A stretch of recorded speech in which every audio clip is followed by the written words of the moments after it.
Почитувани сограѓани, во оваа прилика сакам на сите верници од православната вероисповед да им го честитам празникот Свети Нектари Битолски, заштитникот на градот.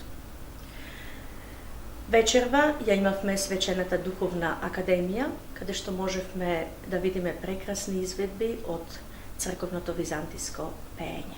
После свечаната академија ги испратив почитуваниот митрополит Пелагониско-Преспански господинот Петар, заедно со присутното свештенство, им посочив дека ќе излезам после нив, не од непочит, туку затоа што не сакам да бидат дел од сликата и настанот во кој што можат да бидат вознемирени заради несоодветно избраното место и време на изразување на револт.